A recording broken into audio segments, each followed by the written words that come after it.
everyone, welcome back. Happy Wednesday. I am here again with another exciting podcast with Pavan Agarwal, CEO and founder of AngelAi. And Pavan, we have a very special guest this week. Would you like to introduce her? Yes, we have Karina Jett, Joan Jett's niece. Can you believe that? I wish. And she's going to sing I love rock and roll. Yes. I almost had her confused with Pat Benatar. I was going to say, hit me with your best shot, but that's why I had to pause for a minute and think about this. Wait a minute. I know my music. What's happening to me? No, but just kidding. She's not Joan Jett's niece. Even better, her mom was an amazing business person, built a very successful business. What was your mom's name? My mom's name was Yen. So a very interesting story about my background, okay? So my father was in the Vietnam War, okay? And he went to Vietnam and he met my mom, and I was born in Vietnam. And 9 months later, I landed in the United States. And my father was from Florida, and we lived in Florida for a couple of years. And in 1977, he got a job offer for Nellis Air Force Base in Las Vegas. And in 1977, we moved to Las Vegas, and I've been here ever since. Wow. That is a great story. You were born in Vietnam. 9 months later, you ended up in Florida, and then your mom started a very successful business. Yeah, so in 1977, we moved here, and my father was in the military and my mom was a housewife. And what happened was my mother discovered gambling. So my father decided to put her to work, and she ended up opening a jewelry store because he couldn't afford her gambling habit. So, and so she ended up building a successful jewelry store. My father retired from the military. They had a 22 age gap in their ages. So they decided to, he ended up joining her with a jewelry store. And then they played a lot of poker, and I was always in the poker rooms going to visit them to go eat. And then I decided one day when I was 20 to jump in a poker table because nobody cared that you weren't 21 at the time. So I started playing 1 to 5 stud at the time. They didn't have no limit.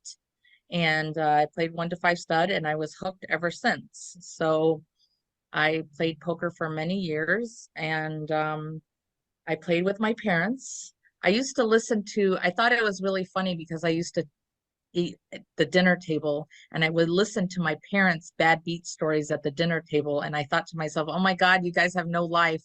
And then there I was playing poker just like them when I got older. So it was very interesting growing up in the casinos. And you became a top poker player in the process? Yes. So I ended up working for Full Tilt Poker. I became a professional. And the reason why I like to become a professional poker player is because in my 20s, it was a lot of fun to be able to travel and go around the world playing poker. And I could go into any poker room in the United States or even abroad and know somebody that I had been playing poker with. And I thought that was such a cool thing to do, is like walk into a poker room and know somebody that you play poker with or were friends with. It's a big network for sure. And how long did you play poker, and how far did you get as a professional poker player? I still play poker. I never am gonna give that up. But I played, and I was sponsored by an online gaming company, like I said, Full Tilt Poker, until it was called Black Friday. And that was about a little bit over 10 years ago, where the government shut down on the online gaming sites in America. And I was a sponsored pro until that time. And when, I always wanted to get into real estate. And when that ended up happening, that was my push to pivot my business. And now I sell real estate in Las Vegas, but my niche and my majority of my clients are poker players. So I was able to pivot that, but I still play poker, not as competitively. I used to play on TV. I was on Poker After Dark. My husband was on TV too. He's actually a professional poker player. And we played professionally for many years, traveled the world. What's the biggest game you won? You mean like, I would say tournament. Okay. Mhm. So probably the biggest tournament I ever won was 125,000. I've won 2 tournaments over 100,000. Awesome. And do you feel your heart beating when you're like right there at the edge? Oh yeah, I used to drink wine out of a coffee cup because it had to, like, I would call it liquid courage. So I would drink wine out of a coffee cup, but I didn't want anybody to know that I was drinking. So I'd tell the waitress, put it in a coffee mug. Well, is that going to impair your judgment a little bit? No? No, I wouldn't drink. I wouldn't drink. I was falling on the floor just so it would calm my nerves. Gotcha. Gotcha. And what any lessons, or I would say it this way, what are the big lessons from poker that Well, you learned? I think poker really prepared me for a lot of life skills. I think it prepared me to handle people, from different walks of life differently. I think it really helped transfer those skills and my negotiation skills over to real estate. Always thinking ahead, thinking like chess, games. You always, if I have to think in real estate, you always have to think 5 steps ahead just in case something bad happens. You want to prevent something bad happening in a transaction. You kind of have to think that way in poker, so that transfers over to real estate. So while you're already on subject of something bad happening in transactions, I mean, that never happens, right? Yeah, right. Once you think, oh yeah, this is going to be easy, it's never easy. Let's talk about some of those, because our audience is mostly realtors and loan officers. And so what are the bad things that happen in the transactions, and what are your best coaching advices? Advices, that's such a word, is it? Advice. We're inventing new words. Advice.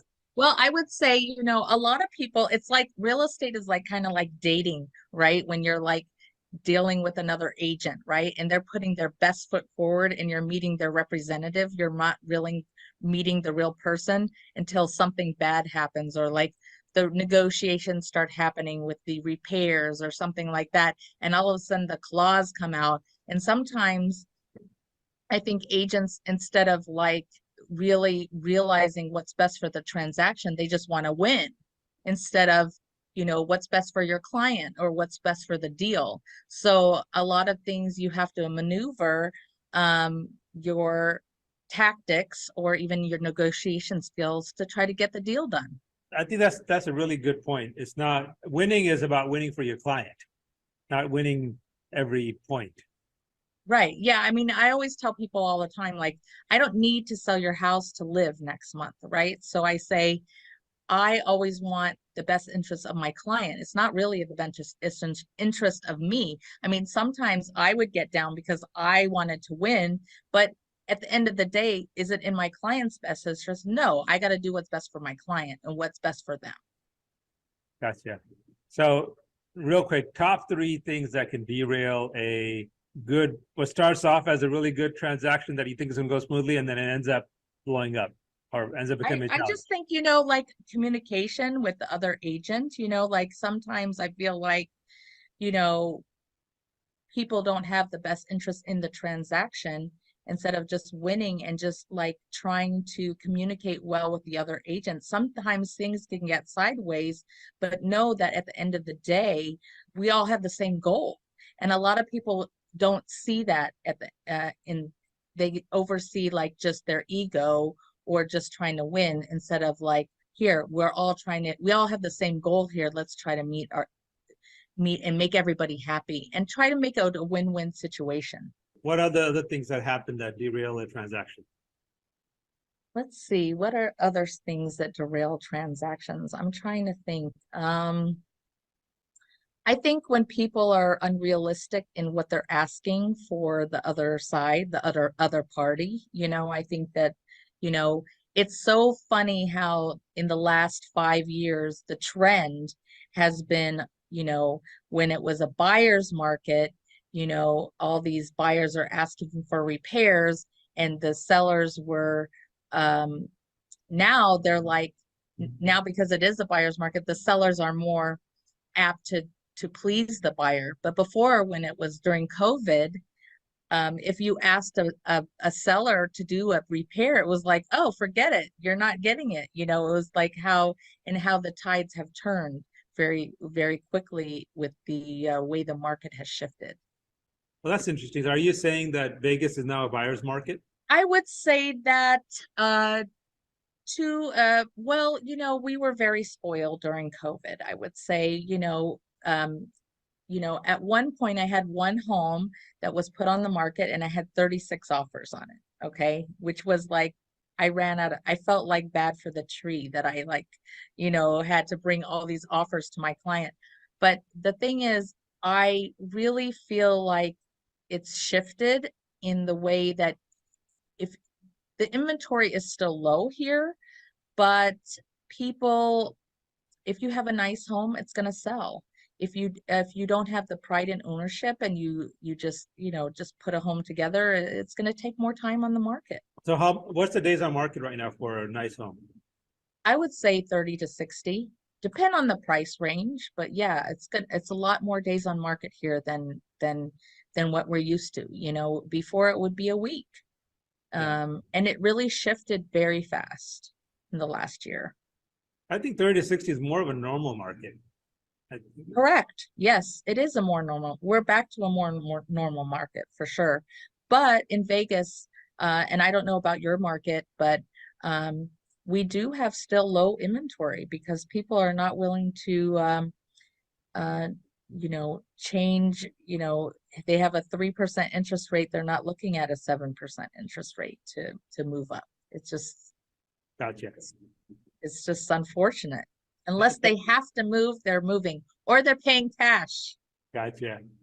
What's the what market segment are you in? What do you?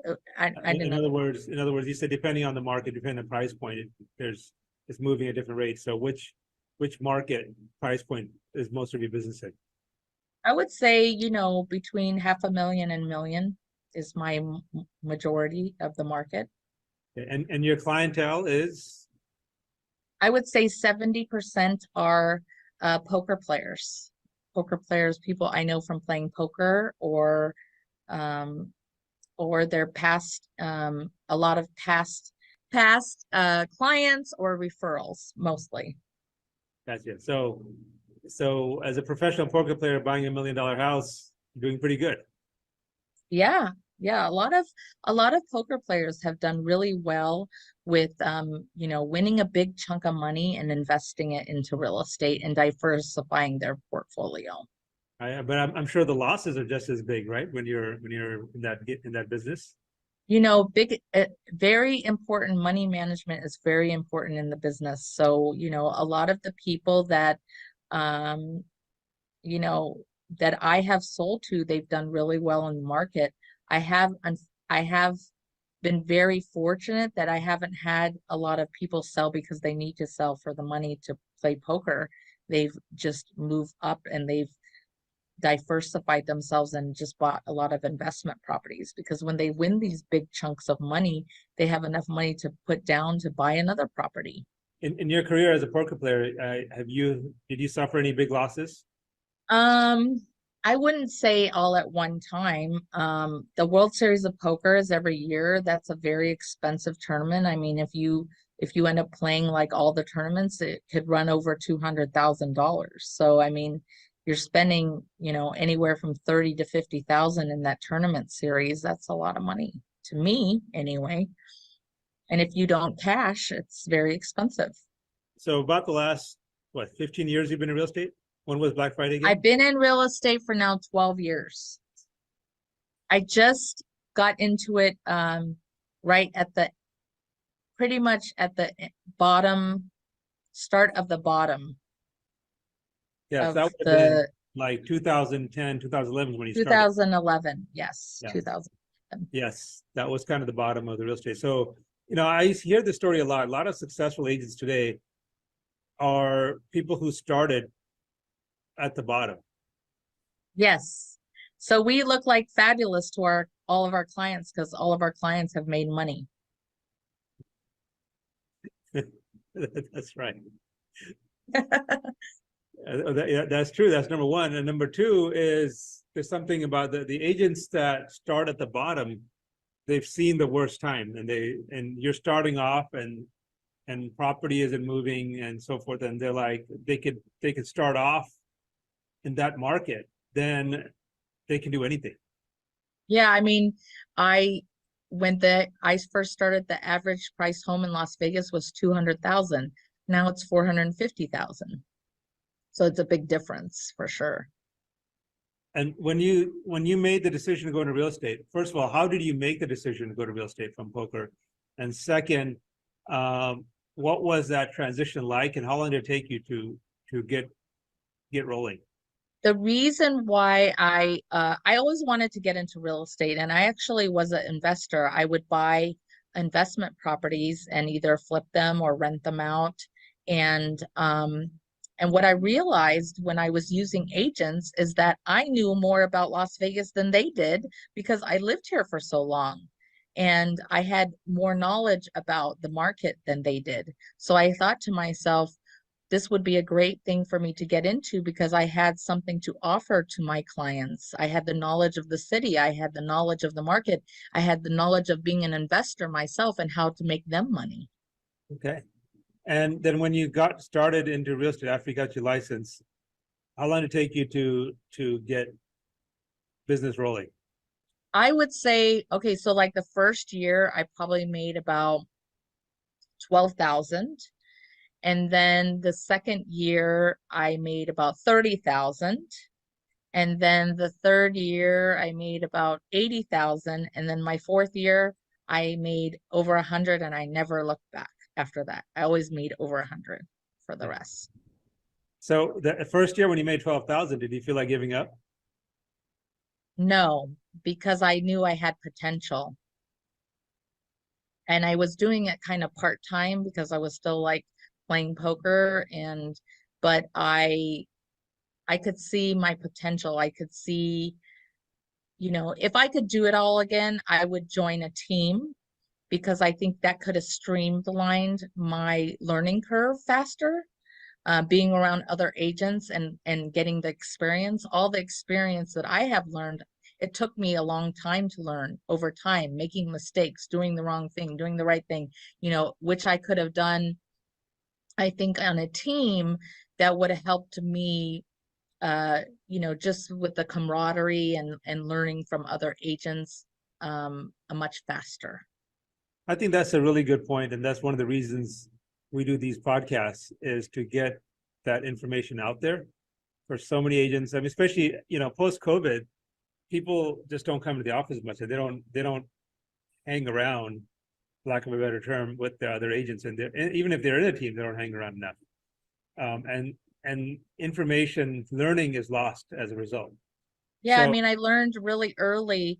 I had a mentor, and I wouldn't even know what to say to clients. So what I decided to do is I just sat next to him all day and listened to him talk to clients because I didn't know what to say. So I had to just sit next to him and just hear what he had to say. And I had to fake it to make it just to know the business. And then he would send me out. He would say, okay, I need you to show this house. And I was the only one in the office. So he sent me to show houses. And then that's how I started meeting and talking to people. Just learning how to open a lockbox was like, just getting out there on the field was very important to me. Just doing rentals. Like I did rentals and all the stuff that I didn't want to do, but I knew that that was part of the process to getting where I am today. And I also was in a very lucky office that I realized very early that I was in an office with very successful agents, and I was able to talk to the agents and ask them questions, and they were so kind to give me information and share their knowledge with me.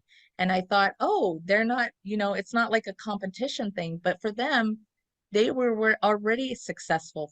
So for them, they thought it was like there's enough for everybody. let me share my knowledge with you and make you better, and it's better for everybody in the business. So what knowledge would you like to share today with our listeners?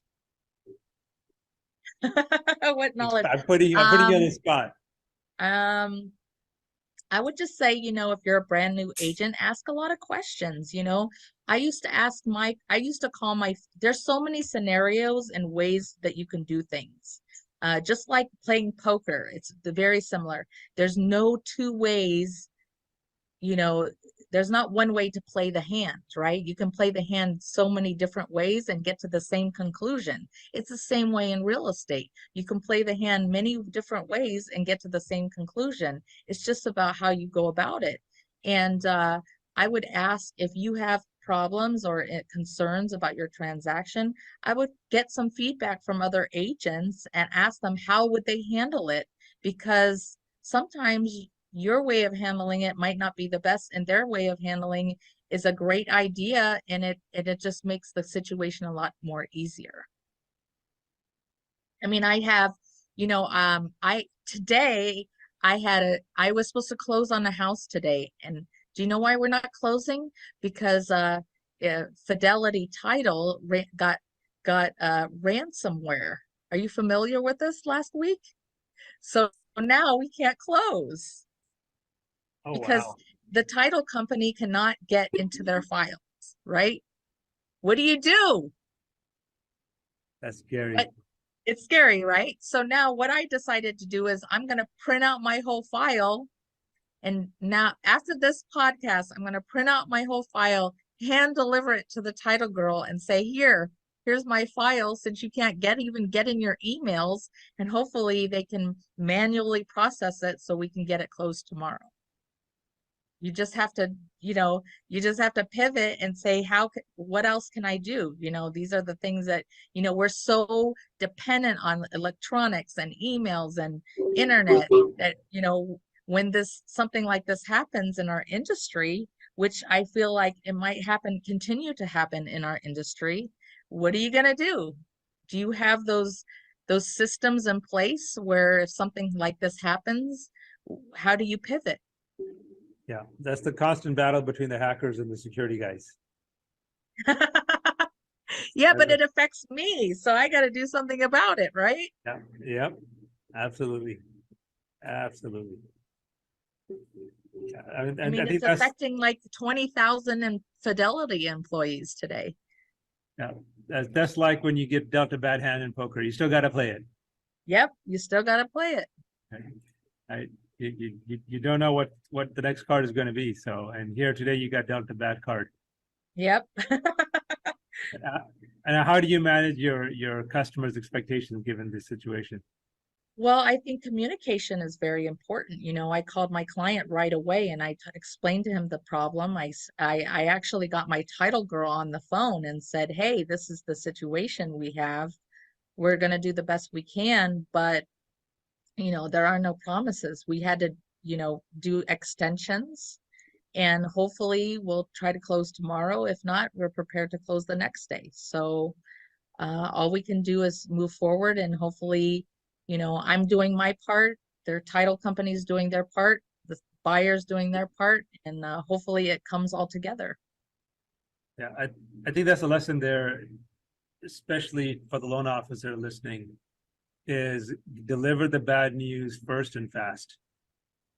Yeah, absolutely. The worst thing you can do is ignore it and hope and just pray it goes away on its own. I see too many agents make that mistake. Yeah, I mean, I've had some loans go sideways, and the biggest thing when loan officers don't communicate with me, or their promises end up, turn up empty, that's a real challenge that you have to deal with, because I feel like when I'm dealing with a loan officer on a deal, even though he has a responsibility, or he or she has a responsibility to the deal, I feel like even though I'm not doing the loan, it's you want the loan to go smoothly, because it's still a reflection on the deal. And everybody is involved. So if one bad thing happens in transaction, that person's going to remember that one thing. And it's going to be, even though it wasn't affiliated with me, I was affiliated with the deal. So if everybody doesn't do their job, it's gonna end on a sour note for everybody. Yeah. And the best thing anyone can do is get the message out, get the information out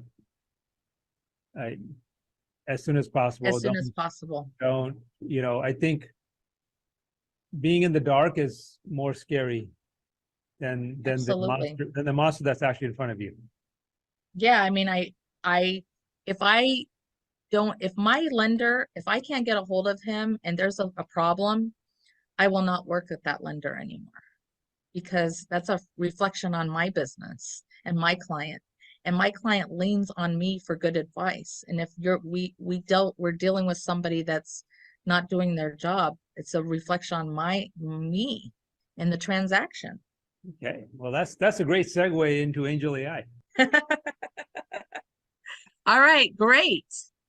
And the reason is because Angel, go ahead.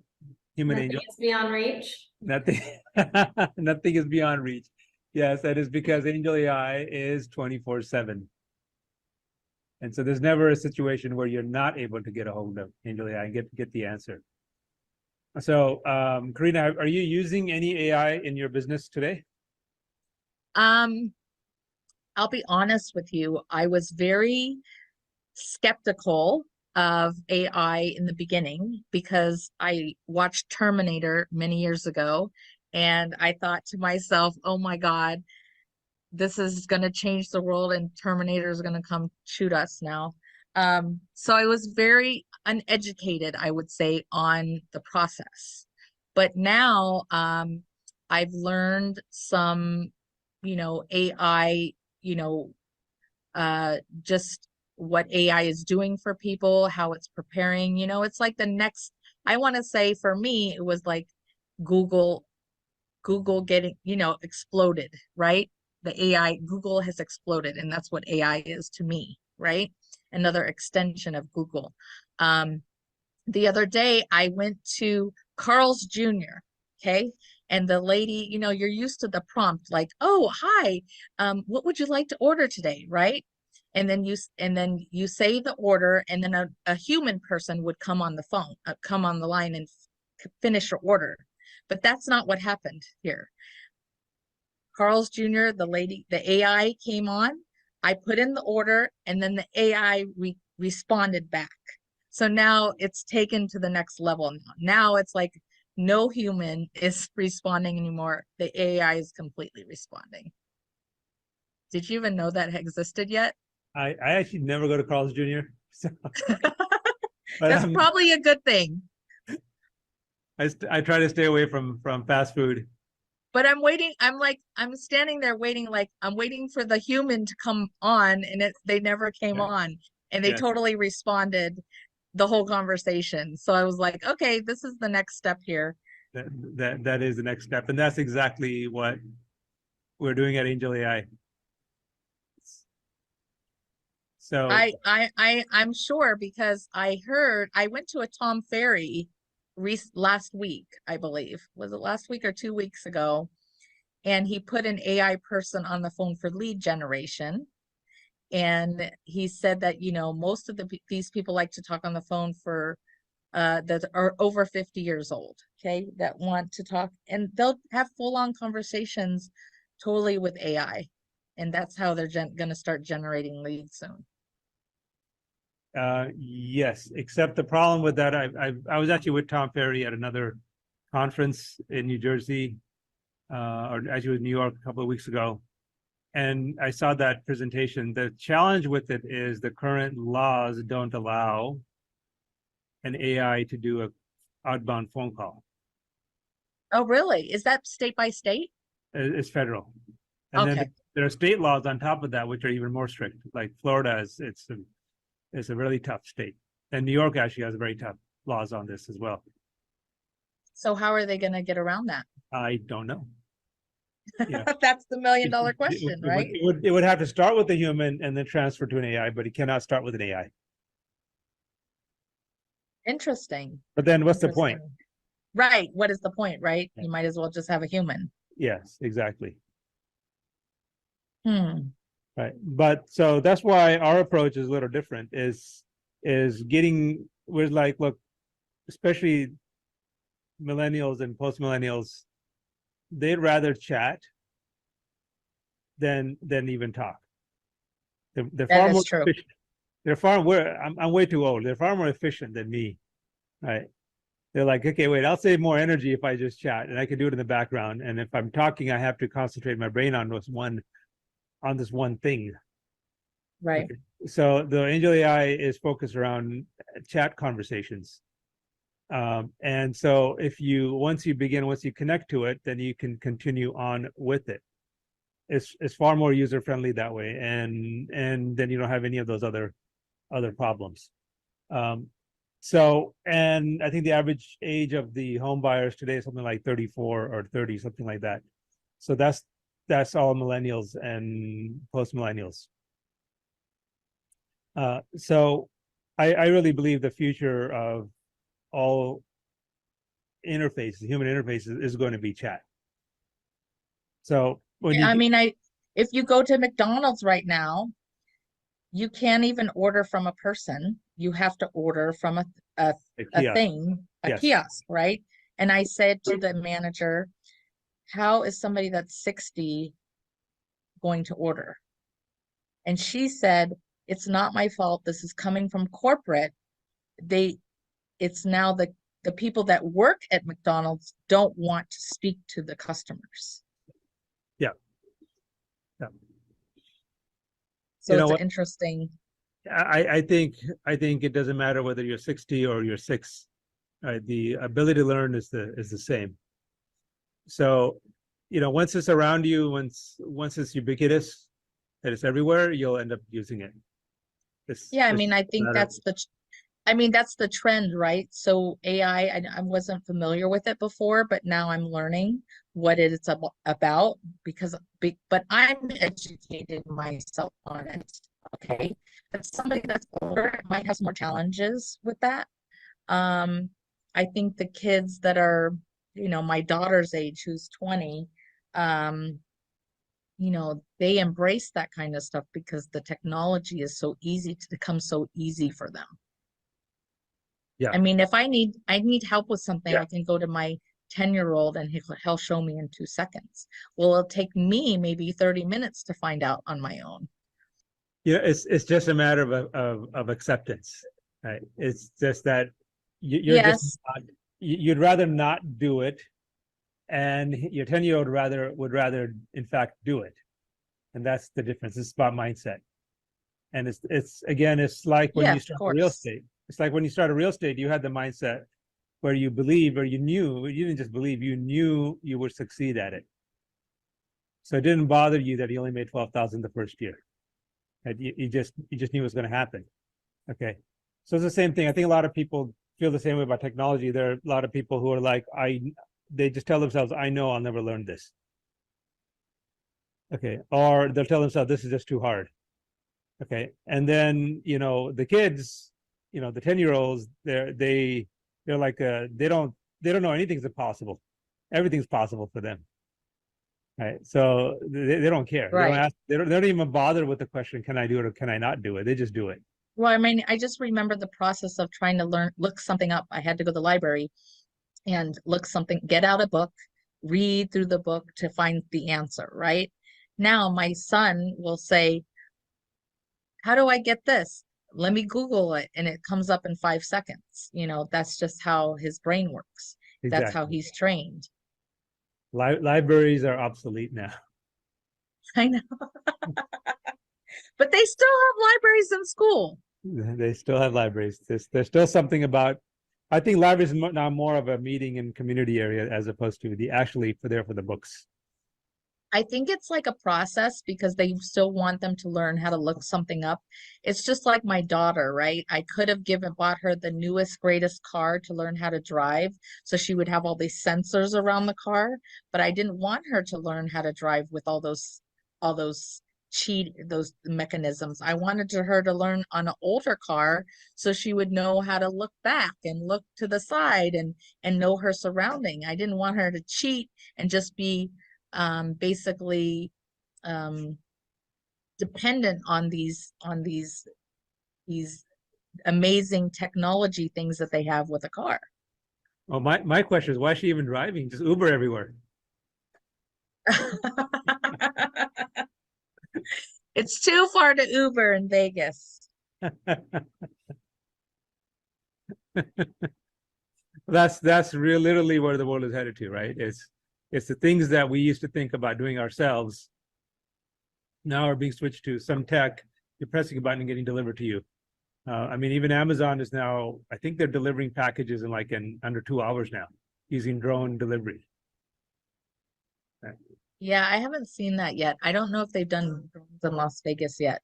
We have 4 airports in Las Vegas, believe it or not. So I don't know how that's gonna navigate itself. I didn't But know I do have an Amazon right down the street from my house, and it's so crazy packed here with Amazon trucks. I will see 20 leave at a time. Okay, and then pretty soon you're going to start seeing drones flying out of there too. Yeah. That's going to be interesting. Well, and that's basically the idea behind AngelAi is it delivers mortgage Information. tasks, more than just information. It delivers the actual mortgage situation, whatever you want it done on demand when you need it. So whether it's a question of what's the status of my file, or here's a person's pay stubs, would he qualify for this $1 million house? Or if it's $1 million house and you're dealing with poker players, you're probably dealing with a lot of tax returns, I'm guessing, right? Yeah, so you're going to be dealing with more self-employed tax returns. And, a lot of the issue I had in the past is a lot of banks would not take poker players as they didn't like their profession. Banks are funny that way, aren't they? And then some banks didn't like, like a poker player would live on Bitcoin, and then they're like, what's Bitcoin? And it was just like a whole thing too. Yeah. Banks can, in my opinion, and I'm probably going to get into a lot of trouble for this, but they are very discriminatory because they don't know the rules, and they're run by a lot of people who have a lot of opinions and very little facts. Right. I mean, it's like, okay, my thinking is like, are you allowed to be a professional poker player? Are you allowed? Is that legal? Yes, it's legal. Then why won't you loan to a professional poker player? That's their profession. They claim their taxes for years, and now you're going to discriminate on what they do for a living. Exactly. Like I said, banks, they just don't understand, and they're run by, these decisions are actually made at very low, or you think it's coming from the top, but they're usually coming from somebody at a line underwriter level who just doesn't understand and who's not thinking the big picture. And so Right. it's easier for them to say, I've never seen this before, let me just decline it, because they get no bonus, right? They get no rewards for approving loans, right? They get no rewards for approving good loans. Okay, but if they approve a loan and it goes bad, then they get punished. Right. No, I mean, there's also like entertainers in Las Vegas too. They're more likely to get a loan than a professional poker player. It's very strange. So, in for your clientele, here's an example of how you can use AI. You take their tax returns, 2 years tax returns, you drop it into the AI, and within an hour or so, it'll come back to you what the qualifying income is and exactly what you need to get the loan approved. You literally don't have to talk to a person. Well, that would be great for a lot of poker players because they're kind of socially awkward anyway. Well, you're not socially awkward. No, I'm not, but most of them are. That's why they play poker. I thought they'd all be like James Bond, you know. I wish. like like in Casino Royale, right? Right. No, they don't dress like that either. That's my image of poker players is that movie. So Yeah, that would be nice. They, in Europe, they would, at casinos, they would dress up and it's like an evening out and stuff like that. That has gone through the window here. Poker players, they dress in the most casual outfits, hats, backpacks, just as comfortable as they can because they're sitting there for hours. right. And I think it also puts the other party kind of at makes them unsure of what you're going to do. Yeah, of course. Right. Yes. It adds to the bluff. The mystique. Yes. The mystique, yes. Yes. Yeah, do you think here's a question. Do you think sunglasses should be outlawed from poker tournaments? No. Why? Because it's like part of, an outfit. I mean, Yeah. what about people that wear regular eyeglasses? What's the difference if they're tinted or not? Because when they're tinted, you can't see the eyes, and that's where you can number one way of telling someone's lying. Of course, but you could also, I really liked masks during COVID and playing poker because I couldn't see my face either. I mean, there's some people still that wear glasses and a mask, so you can completely, it's completely difficult. But I don't think there's anything wrong with that. Okay. We used to joke, we used to say, we're just going to come and play poker with a welder's mask on. Yeah. So you really can't see anything. My Right. husband used to play with sunglasses, but not anymore. But I mean, everybody has their shtick and what they're, comfortable with. Some people wear sunglasses that have like those holograms in them with eyes and stuff like that. They do the corniest stuff. Some Well, that's people even interesting. dress up and wear like big bear outfits. I mean, it's just the craziest thing you've ever seen. That I like, just from a pure spectator sport entertainment value. Yeah, it's So- a lot of entertainment value for sure. Sort of like, Monty Python's Let's Make a Deal. He always selected the Mhm. ones with the funniest costumes. Yeah, there's people still play like that. There's a lot of strange people in poker for sure. Was it? No, not Monty Python. Monty Hall. Oh yeah, Monty Hall, that's right. Yeah, Monty Python was a comedian. He was the one. Comedian, right. Yeah. The quest of the Holy Grail. That was Monty Python. Have you seen any of the Monty Python movies? No, he has movies out? I didn't even know.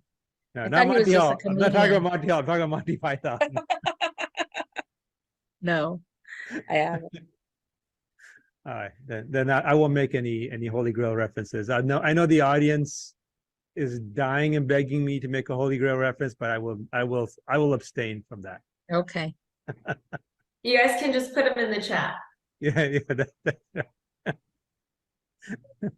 So you said something interesting. Your husband went from wearing sunglasses to not wearing sunglasses, and why is that? And I don't know. I mean, I think that I'd have to ask him. I just feel like maybe he thought there was a sense of security back then, and now he didn't need the security anymore. But he actually liked playing with masks also because, it covered the majority of his face. So for tells and stuff like that. But he's been playing for so long that I don't think he gives off a lot of tells when he plays. gotcha. So it's just like he's so good, he doesn't need the mask or the sunglasses anymore. He doesn't need it anymore. No. Doesn't matter. So maybe that's the new thing. The people who aren't wearing that stuff, those are the ones to watch out for. They're Right. the ones. That's where you have to be careful. Do you play any poker, Pavan? No, I don't. Play a little bit every now and then.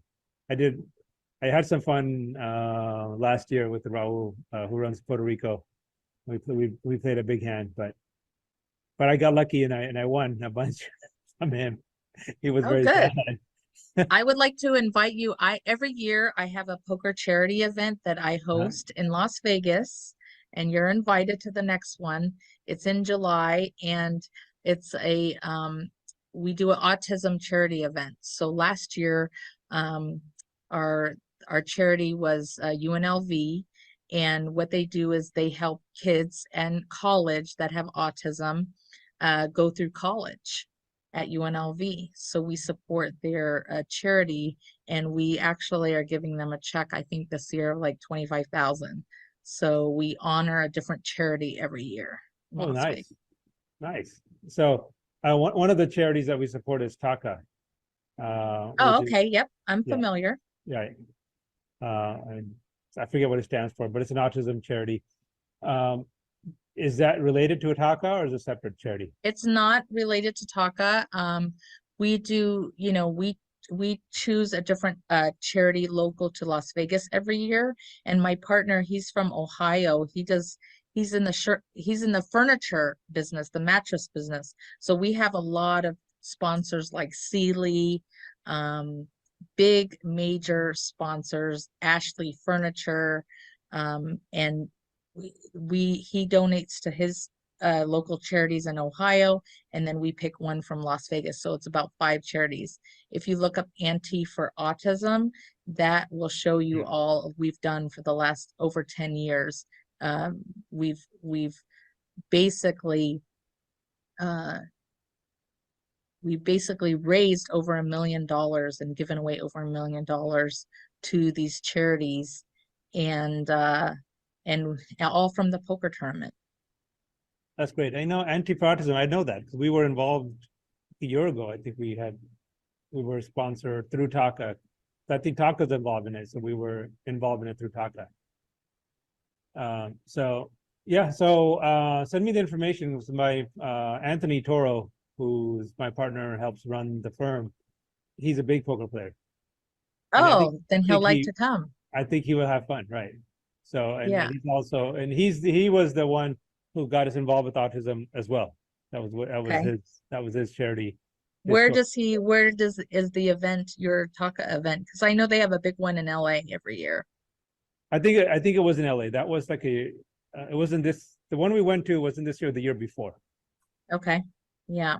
They usually have a really big one in Orange County, I believe. Yes, Orange County. That's where it was. Mm-hmm. And it was called Anti for Autism. Okay. So send Angel and me the information about the next one, and I'll get Anthony involved in that. Oh, perfect. Okay, that would be great. Because he actually enjoys. I mean, he'll play poker for hours, and he has a good time doing it. Yeah, poker takes a long time. Yes. I'm way too ADD and too fidgety. I can't sit in one place for so long. I'll start walking around and stuff. That's the issue. Okay.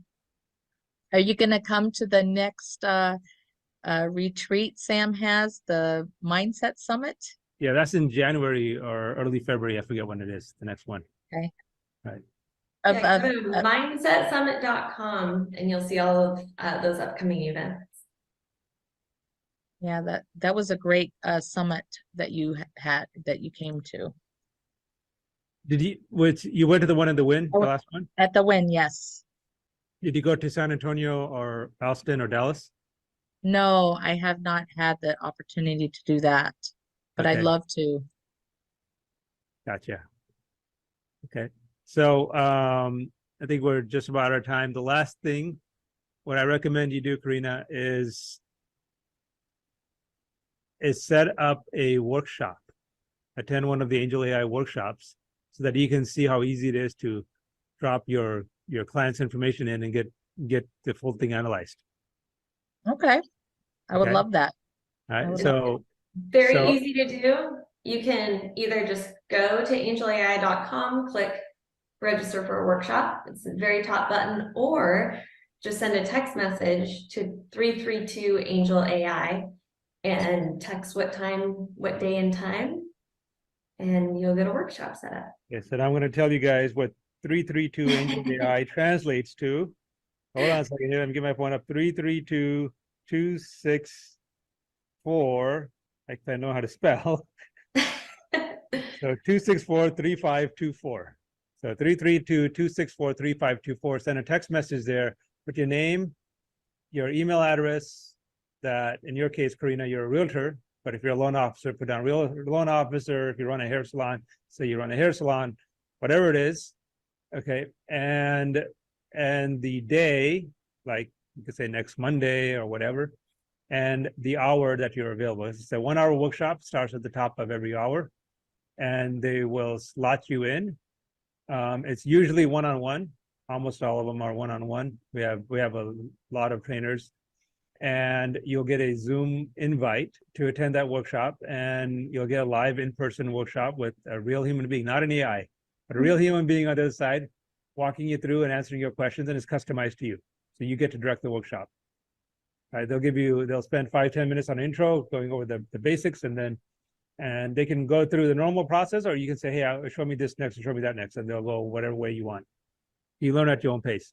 And it's really, because all you're doing is you're chatting with it. It's so easy to use that really 1 hour is more than enough time to get to know how to use it. Yeah, I mean, I just learning Chat GBT was very cool, just learning how to do that. It's very simple when you just by texting in. Yeah.